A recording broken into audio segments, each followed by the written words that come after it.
Welcome to our student. आज हम करेंगे 12th अकाउंटेंसी का चैप्टर 6। हमारे चैप्टर का नाम है पार्टनरशिप डिसोल्यूशन। इस चैप्टर का आज हमारा 4th लेक्चर है और इसके अंदर आज हम कुछ इलिस्ट्रेशन भी डिस्कस करेंगे। तो आज हम कौन कौन सा टॉपिक कर रहे हैं, उससे पहले आप मेरे चैनल को सब्सक्राइब जरूर कर दें, लाइक और शेयर भी करें। तो आज का हमारा टॉपिक रहेगा, छोटे छोटे टॉपिक है इसके अंदर, तो हम करेंगे इसमें difference between revaluation account and realisation account. सबसे पहले हम डिफरेंस पढ़ेंगे कि जो रिवैल्यूएशन अकाउंट है और रियलाइजेशन अकाउंट है उनमें डिफरेंस क्या है। सेकंड, पार्टनर लोन अकाउंट के बारे में स्टडी करेंगे और थर्ड हमारा है पार्टनर कैपिटल अकाउंट और फोर्थ हम कैश एंड बैंक अकाउंट के बारे में स्टडी करेंगे। तो हम स्टार्ट करते हैं। सबसे पहला हमारा है topic difference between revaluation account and realisation account. Difference between revaluation account and realisation account. तो देखो, ये हमारा दे रखा है रिवैल्यूएशन अकाउंट, जिसको पुनर्मूल्यांकन खाता कहते हैं, और ये हमारा है वसूली खाता यानी कि रियलाइजेशन अकाउंट। तो सबसे पहले ये है बेसिस ऑफ डिफरेंस, अंतर का आधार। सबसे पहले है बनाने की अवस्था या समय, यानी कि किस किस समय पर ये अकाउंट बनाए जाते हैं। ये खाता फर्म में नए साझेदार के प्रवेश की अवस्था में, क्या कह रहा है, प्रवेश की अवस्था में, अवकाश ग्रहण करने की अवस्था में या मृत्यु पर बनाया जाता है। यानी कि रिवैल्यूएशन अकाउंट जब बनाते हैं तो या तो एडमिशन ऑफ पार्टनर समझ लो आप इतना सा, या फिर कोई जाता है तो बनाया जाता है। और रियलाइजेशन अकाउंट या वसूली खाता कब बनाया जाता है, फर्म के विघटन। विघटन का मतलब होता है जब फर्म आपकी बंद हो जाती है तब बनाया जाता है। नेक्स्ट आता है बनाने का उद्देश्य क्या है। अब देखो, बनाते हैं तो उसके पीछे कोई उद्देश्य तो होता ही है फर्म का। तो रिवैल्यूएशन अकाउंट खाते को बनाने का उद्देश्य है संपत्तियों या दायित्वों के मूल्यों में समायोजन करना है, यानी कि कौन सी एसेट्स बढ़ी है, कौन सी एसेट्स कम हुई है, उनको एडजस्ट किया जाता है। और रिवैल्यूएशन अकाउंट बनाने का उद्देश्य होता है, इस खाते को बनाने का उद्देश्य है संपत्तियों की बिक्री एवं दायित्वों के भुगतान से लाभ हानि ज्ञात करना है। रियलाइजेशन अकाउंट में ये देखा जाता है कि जो भी हमारी एसेट्स है उसको बेच दिया और जो अमाउंट है उससे हमने दायित्वों को भुगतान करने के बाद कितने रुपए हमारे पास अगर बच जाते हैं तो वो हमारे लिए लाभ है, और अगर नहीं बचते हैं तो वो हमारे लिए हानि है। परिणाम, ये खाता बनाए जाने के बाद भी फर्म चालू रहती है। रियलाइजेशन अकाउंट बनाने के बाद फर्म चालू रहती है, केवल जो आपका पार्टनरशिप है उसमें चेंज हो जाता है थोड़ा सा। और ये जो है रियलाइजेशन अकाउंट बनाए जाने के बाद तो फर्म बंद ही हो जाती है, क्योंकि फर्म की एसेट्स बिक जाती है तो फिर फर्म चलेगी किस बात की। इसके बाद है एसेट्स तथा दायित्वों का मूल्य जिसका लेखा होना है। संपत्तियों या दायित्वों का मूल्य जिसका लेखा होना है। रिवैल्यूएशन अकाउंट में केवल संपत्तियों तथा दायित्वों के केवल पुस्तकीय मूल्यों तथा संशोधित मूल्य के अंतर का लेखा किया जाता है। यानी कि जो डिफरेंस होता है, एक्चुअल वैल्यू लिखी हुई है और रीवैल्यूड किया है, उसमें जो डिफरेंस आता है उसी को लिखा जाता है। और इसमें संपत्तियों तथा दायित्वों के पुस्तकीय मूल्य और संपत्तियों के विक्रय मूल्य और दायित्वों को वास्तविक भुगतान की गई राशि का लेखा किया जाता है। बनाने का समय, यह खाता एक फर्म के जीवन काल में कई बार बनाना पड़ जाता है, क्योंकि जब भी कोई चेंज होगी, partnership profit sharing ratio change हो गया, कोई पार्टनर आ गया, कोई पार्टनर चला गया, किसी पार्टनर की मृत्यु होगी, तब ये बनाना पड़ता है। और जो रिवैल्यूएशन अकाउंट है, रियलाइजेशन अकाउंट है, ये खाता एक फर्म के जीवन काल में केवल एक बार बनाया जाता है और फर्म के लास्ट में जब फर्म को समाप्त करते हैं तब बनाया जाता है। तो ये हमारे क्या थे, ये हमारे थे डिफरेंस। इसके बाद हमारा सेकंड पॉइंट आता है साझेदारों के ऋण खाते, पार्टनर्स कैपिटल अकाउंट। अब देखो, ध्यान से इसको पढ़ना है कि पार्टनर्स कैपिटल अकाउंट जो है उसमें किस तरह से एंट्री की जाती है। यदि किसी साझेदार ने फर्म को ऋण दिया है, क्या कह रहा है, साझेदार ने फर्म को ऋण दिया है तो उसका भुगतान बाहरी ऋणों का भुगतान करने के पश्चात किया जाएगा। अतः साझेदार के ऋण खाते को वसूली खाते में हस्तांतरित नहीं किया जाता। क्यों नहीं किया जाता, ऋण वही है, ऋण थर्ड पार्टी का ही है, तो साझेदार का ऋण खाता वसूली खाते में इसलिए ट्रांसफर नहीं किया जाता क्योंकि वो इस बिजनेस का मालिक है, पार्टनर है।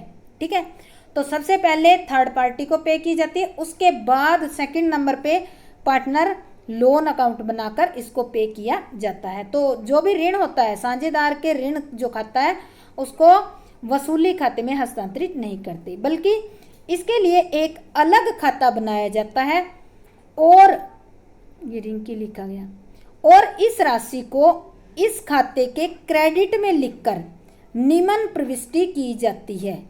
निम्न प्रविष्टि द्वारा भुगतान करके ये खाता बंद कर दिया जाता है।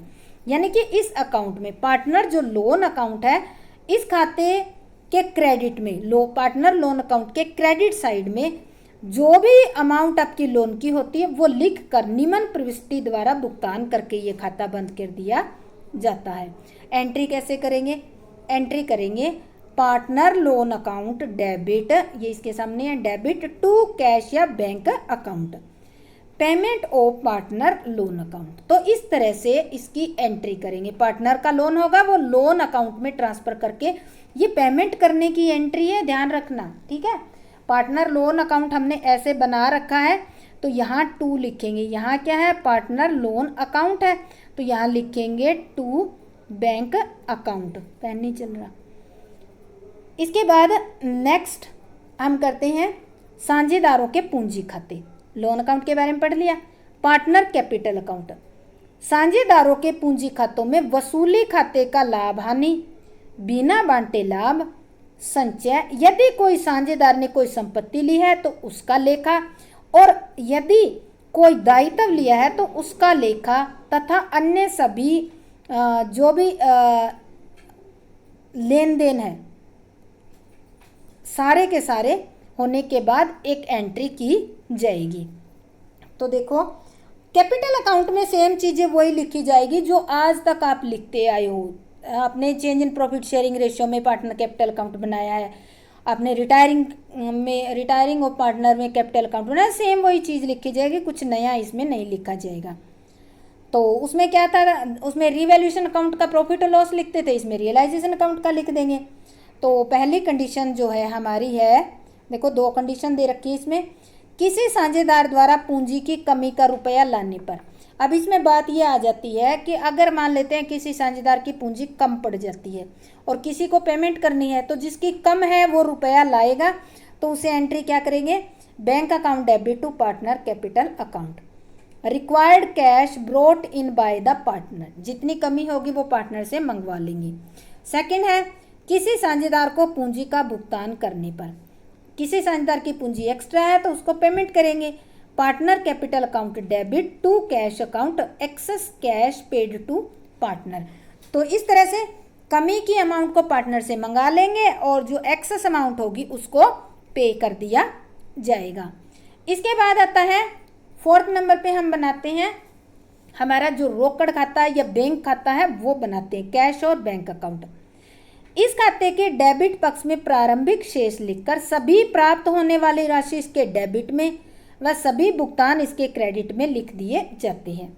ये खाता सबसे अंत में बनाया जाता है और इस खाते के दोनों पक्षों का जोड़ समान होता है, यानी कि दोनों खातों का जोड़ हमेशा बराबर आएगा। इस खाते से प्रश्न की गणितीय शुद्धता की जांच हो जाती है। गणितीय शुद्धता की जांच का मतलब ये है कि अगर इसके दोनों खातों का बराबर आया है तो इसका मतलब आपका सवाल बिल्कुल ठीक है, आपने कहीं कोई गड़बड़ नहीं की। और अगर दोनों साइड का टोटल बराबर नहीं आता है तो इसका मतलब आपसे कहीं ना कहीं मिस्टेक हो चुकी है। तो इसके बारे में आपको ये भी याद रखना है, ये मैंने नोट में इसलिए लिखा है ताकि आप थोड़ा सा इस पर ध्यान दे लो। यदि प्रश्न में चिट्ठे में रोकड़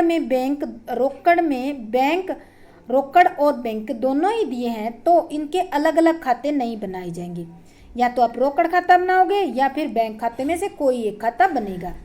यदि रोकड़ खाता बनाते हैं तो मान लेते हैं कि प्रश्न में दिए हुए जो बैंक की राशि है वो आप निकालने की एंट्री कर देंगे, और अगर बैंक खाता बना रहे हैं तो हाथ में जो रोकड़ है उसको मान लेते हैं बैंक में जमा कराने की एंट्री कर देंगे।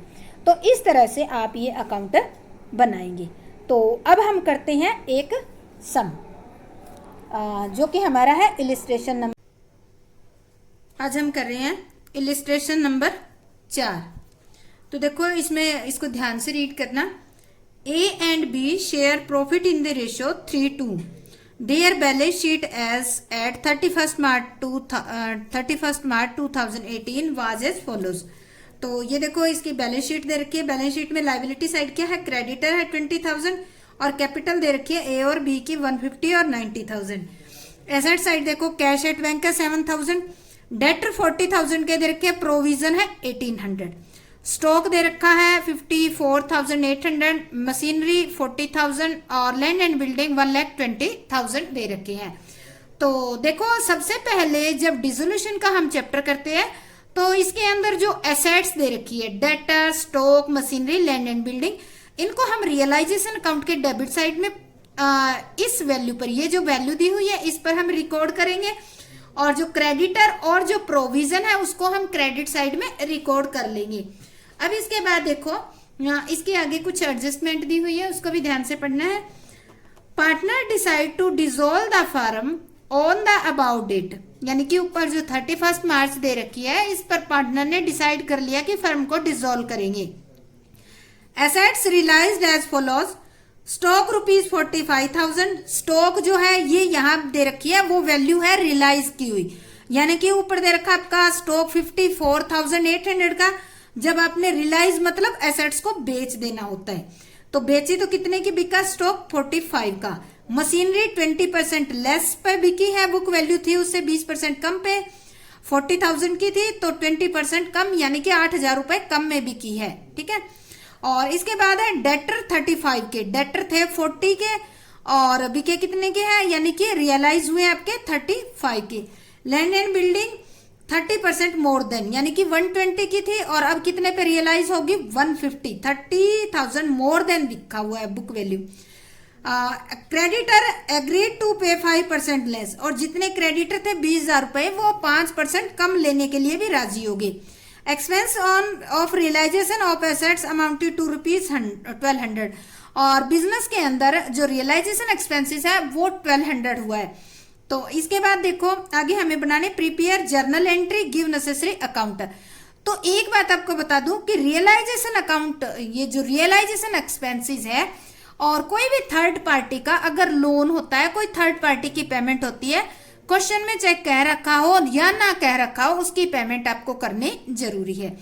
अब आ जाता है एंट्री तो करनी है, give necessary account. Necessary account में सबसे पहले आपको रियलाइजेशन अकाउंट बनाना होगा, फिर कैपिटल अकाउंट और फिर बैंक अकाउंट बनाना होगा। तो ये 3 अकाउंट आपको बनाने जरूरी है और एंट्री करनी दे रखी है तो क्वेश्चन में आपको करनी है, अदरवाइज नहीं करनी। तो हम स्टार्ट करते हैं। सबसे पहले हमें एंट्री के बारे में कह रखा है तो हम ये थोड़ा सा वर्किंग नोट के लिए निकाल लेते हैं जगह, और इसके बाद हम एंट्री करते हैं। ये हमारा जो है इलिस्ट्रेशन नंबर है, मैं लिख देती हूँ यहाँ पे, इलिस्ट्रेशन नंबर 4 दे रखा है, पेज नंबर है 6.14।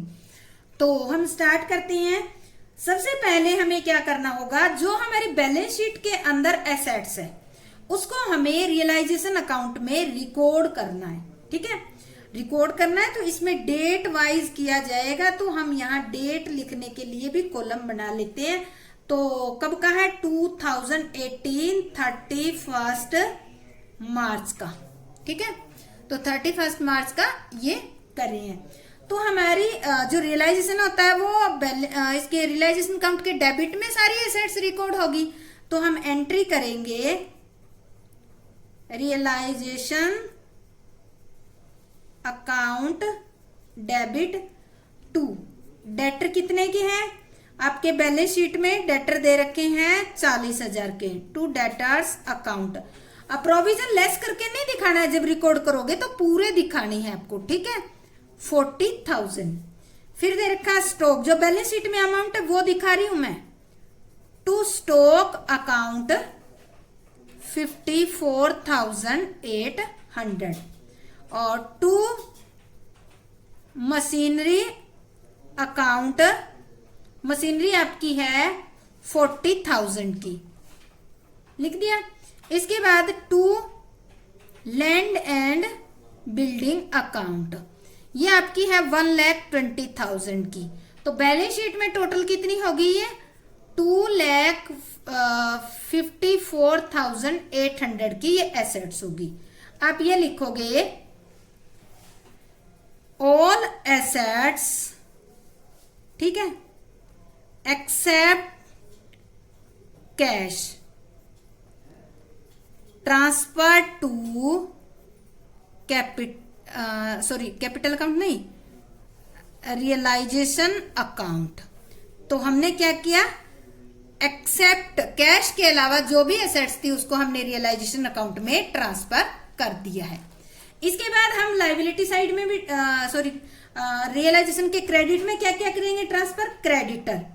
तो हम यहां एंट्री करेंगे क्रेडिटर्स अकाउंट डेबिट। क्रेडिटर कितने के, आपके 20,000 के है, ठीक है। और प्रोविजन फॉर डाउटफुल डेब्ट डेबिट, ये कितने के दे रखे आपके 1800 की। और टू रियलाइजेशन अकाउंट, तो टोटल कितना हो गया हमारा 800 का हो गया। तो अब हम करेंगे all liability transfer to realisation account. हमने क्या किया, सारी लायबिलिटी को रियलाइजेशन अकाउंट में ट्रांसफर कर दिया है। अब देखो हमने रिकॉर्ड कर लिया, हमें पता चल गया कि ये हमारे पास एसेट्स है और ये लायबिलिटी है, पे करनी है। तो इस एसेट्स को बेचना हमें अभी रियलाइज करना है। रियलाइज करने की एंट्री क्या करेंगे, सबसे पहले एसेट्स बेचेंगे। एसेट्स बेचेंगे तो आपके पास क्या आएगा, कैश आएगा। तो कैश आएगा तो हम लिखेंगे, एंट्री करेंगे, ये डेट की कर रहे हैं, डेट कौन सी डेट है आपकी 2018 31 मार्च, ठीक है। तो एंट्री करेंगे, तो हम एंट्री करेंगे बैंक अकाउंट डेबिट। क्या क्या बेचा आपने, टू रियलाइजेशन अकाउंट। अब देखो नरेशन के अंदर हम लिखते हैं amount realised on sale of assets, ठीक है। एंट्री ये कर ली और ये नरेशन में लिख रहे हैं हम स्टॉक हमने कितने का रियलाइज किया, अमाउंट लिखेंगे हम यहाँ 40, ये नरेशन में लिख रही हूं मैं, ठीक है।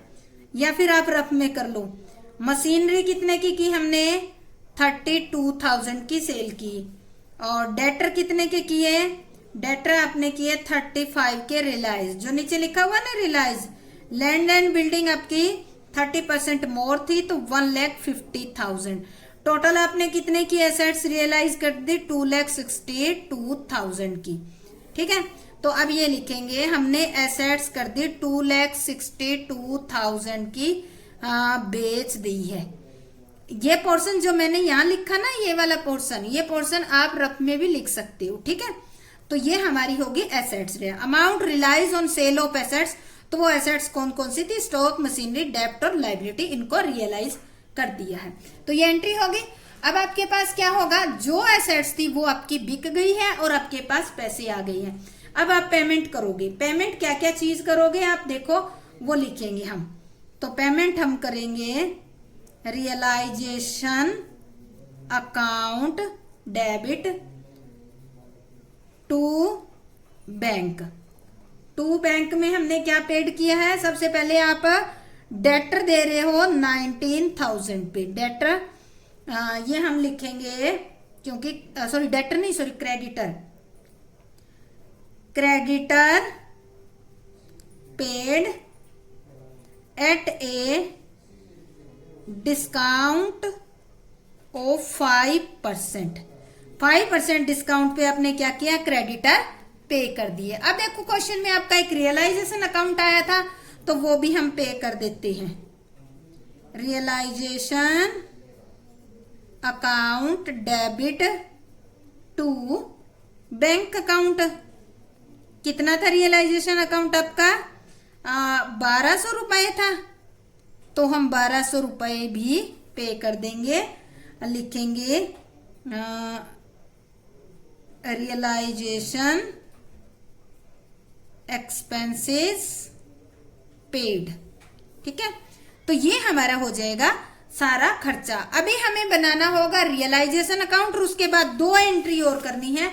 एक तो रियलाइजेशन अकाउंट बनाने से जो प्रॉफिट और लॉस हुआ है उसकी, और एक कैपिटल जो उनको पेमेंट करनी है उनकी, दो एंट्री करनी है।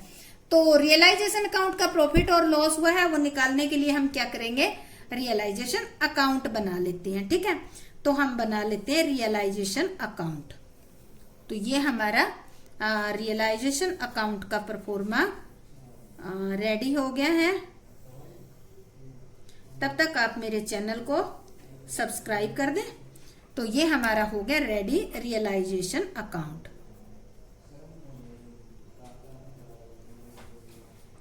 ठीक है, ये हमारी होगी डेबिट साइड, ये होगी क्रेडिट साइड, और ये हमारी अमाउंट लिख लेते हैं रुपीज में, और यहाँ भी अमाउंट रुपीज में। ठीक है, तो देखो अब हमने सबसे पहले क्या किया था, रिकॉर्ड की थी ना, रिकॉर्ड करने की एंट्री की थी।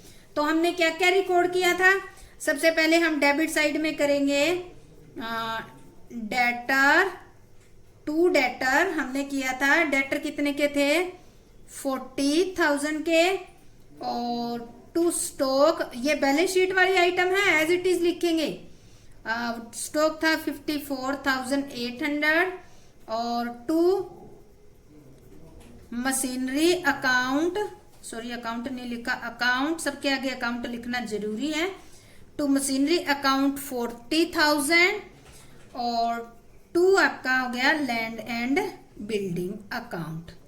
Land and building account balance sheet में आपकी 120 दी हुई है। ठीक है, इसके बाद आप क्रेडिट साइड में जो क्रेडिटर है वो पोस्ट करोगे बाय क्रेडिटर अकाउंट। क्रेडिटर आपके हैं 20,000। ठीक है, इसके बाद by provision for doubtful debts account 1,800 रुपए।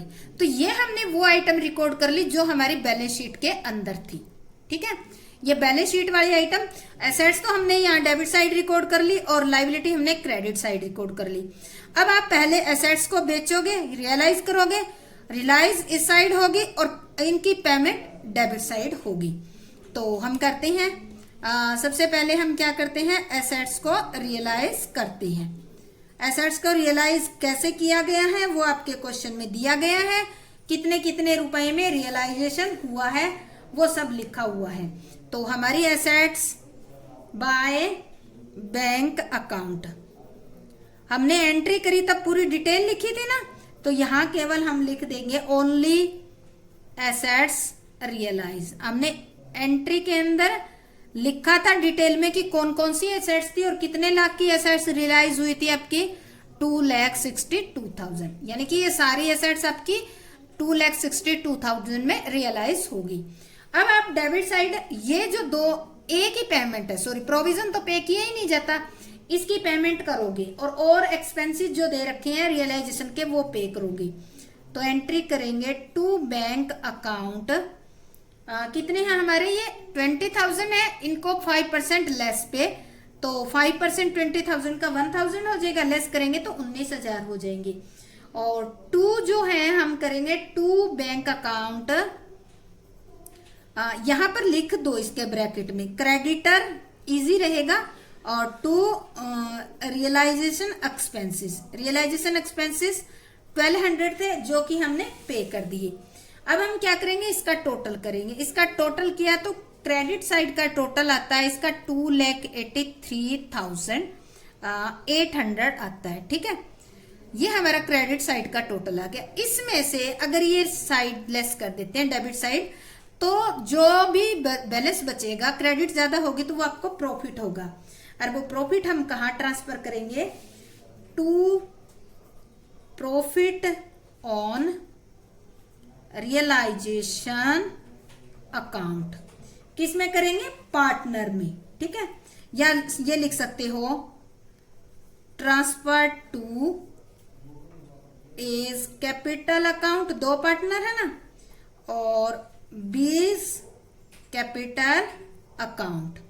रेशियो कितना है इनका, 3:2 का रेशियो क्वेश्चन में दे रखा है, तो उसी रेशियो में हम क्या करेंगे, इसको ट्रांसफर कर देंगे। अब डिफरेंस निकालते हैं, 3800 में से ये सारी आइटम लेस कर देंगे तो आपका जो डिफरेंस आएगा वो 8800 आएगा। इसको आप 3:2 के रेशियो में बांटोगे तो इसके हिस्से आ जाएगा, ए के हिस्से आ जाएगा 5280 और बी के हिस्से आ जाएगा 3520। तो ये इस रेशियो में बंट जाएगा और ये हम लिखेंगे। तो ये हमारा रियलाइजेशन अकाउंट जो है कंप्लीट हो, हमारा रियलाइजेशन अकाउंट जो है कंप्लीट हो जाएगा। अब देखो इसके बेस पे आपको क्या करनी है, रियलाइजेशन ये हमने किया, इसके बेस पे रियलाइजेशन से रिलेटेड एक एंट्री बताई थी ना आपको, 2 एंट्री है वो बाद में करेंगे। तो वो एंट्री मैं यहां करती हूँ, आपको एंट्री में ही करना है, ठीक है। तो एंट्री करेंगे यहाँ पर, ये एंट्री मैं यहां करके दिखा रही हूँ, आपको जहां एंट्री करनी है उसी में करने। मेरे पास पेज फिनिश हो गया है। Realisation account debit to A's capital account और टू बीज कैपिटल अकाउंट। कितना था भाई आपका 8800 था। इसको आपने किस किस में बांट दिया, ए को आया 5280 और बी को आया 3520 में। और ये लिखेंगे realisation profit transferred to partner capital account, ठीक है। तो इस तरह से पार्टनर कैपिटल अकाउंट में ये ट्रांसफर कर देंगे। ये हमारा रियलाइजेशन अकाउंट कंप्लीट हो गया है। और अब हम बनाएंगे कैपिटल अकाउंट। कैपिटल अकाउंट में उनकी कैपिटल होगी और ये जो प्रॉफिट लॉस मिला ये ट्रांसफर करेंगे, और तो कोई आइटम ही नहीं है। तो देखो हम कैपिटल अकाउंट बनाते हैं, दो ही पार्टनर है हमारे पास, तो हम बना लेते हैं दोनों पार्टनर का कैपिटल अकाउंट। पार्टनर हमारे हैं ए और बी, 2 बना लेंगे हम। तो जब तक हमारा अकाउंट तैयार होता है तब तक आप मेरे चैनल को लाइक जरूर कर दें। तो ये हमारा बन गया partners capital account. Capital account ये हमारी होगी डेबिट साइड और ये होगी हमारी क्रेडिट साइड। ये है ए का और बी का अकाउंट, ये हमारा ए का और ये बी का अकाउंट जहां अमाउंट लिखेंगे। तो देखो सबसे पहले हम क्या लिखते आए हैं, अभी तक हम हमेशा ही लिखते आए हैं कैपिटल अकाउंट में इनकी जो पुरानी बैलेंस शीट में कैपिटल होती है ना वो लिखते हैं। तो हम लिखेंगे बाय बैलेंस बीडी। कैपिटल कितनी है इनकी, ए की थी 1,50,000 और बी की थी 90,000। अब देखो इस बैलेंस शीट में जो हमारे पास ये क्वेश्चन है इसमें ना ही तो कोई रिजर्व है ना कोई प्रॉफिट गुडविल वगैरह कुछ भी नहीं है, तो केवल एक रियलाइजेशन का प्रॉफिट आया था वो हम बांट देंगे। रियलाइजेशन अकाउंट, रियलाइजेशन का अकाउंट का प्रॉफिट हमने बांटा तो इसके हिस्से आया था 5280 और बी के हिस्से आया था 3520। ये हमने बांट दिया। और डेबिट साइड देखो इनकी कोई भी ड्राइंग वगैरह कुछ भी नहीं है, ना इन्होंने कोई एसेट्स ली है, तो हम इसका टोटल कर देंगे। टोटल करेंगे तो टोटल आ जाएगा, ए का टोटल आ जाएगा 1,55,280, ठीक है। और बी का टोटल करेंगे तो ये आ जाएगा 93,520, ये आ गया। डेबिट साइड में कोई आइटम नहीं है। तो देखो अभी तक आज तक आप कैपिटल अकाउंट में या बैलेंस शीट ही लिखते आए हो, यहाँ 2 बैलेंस शीट ही लिखते थे आप, पर अब ऐसा नहीं करना। क्यों नहीं करना, क्योंकि इस टाइम फर्म बंद हो रही है, फर्म के ये जो पैसे बचे हुए हैं ये हम पार्टनर को दे देंगे। तो एंट्री करेंगे टू बैंक अकाउंट, ठीक है। और इसको ब्रैकेट में लिखना जरूर, ये कौन सी है, फाइनल पेमेंट।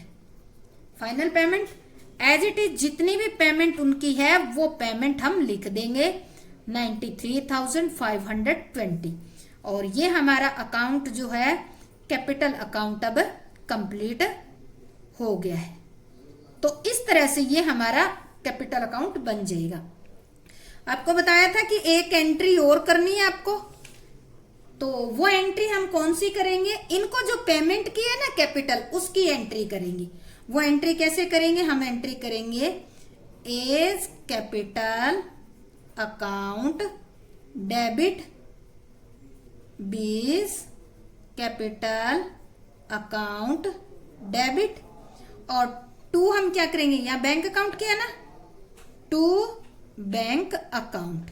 तो देखो किस किस को कितने दिया है, एक को दिया हमने 1,50,280, ये जो लिख रखा है। बी को दिया है 93,520, और टोटल हमने पेमेंट कितनी कर दी, टोटल पेमेंट कर दी 2,48,800 पेमेंट कर दी।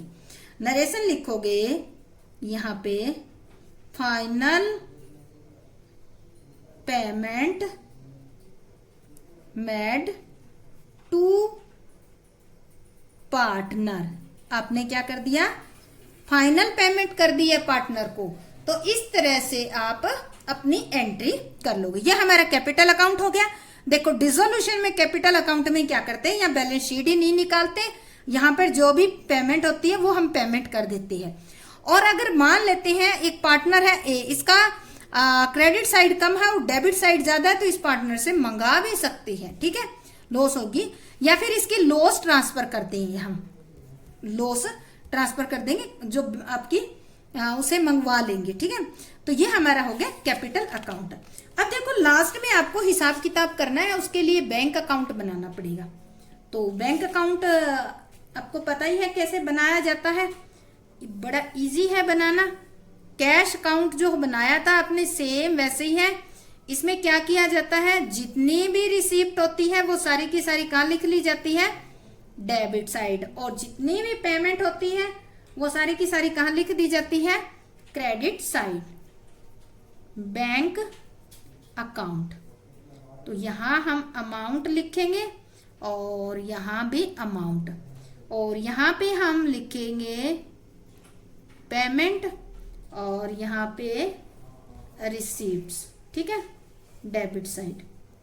तो देखो सबसे पहले आपने क्या किया था, आपका क्वेश्चन के अंदर बैलेंस शीट जो है ना, स्टार्टिंग में जो हमने पढ़ी थी क्वेश्चन में, उसमें दिया हुआ 7,000 रुपए बैलेंस दिया हुआ है।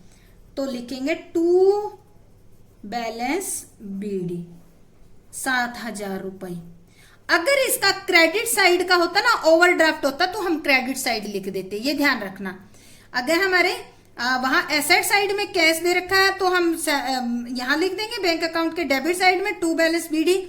अगर बैलेंस शीट के लाइबिलिटी साइड बैंक ओवरड्राफ्ट होता तो हम यहाँ पेमेंट में लिखते हैं बाय बैलेंस बीडी, इस साइड लिख देते हैं, ठीक है।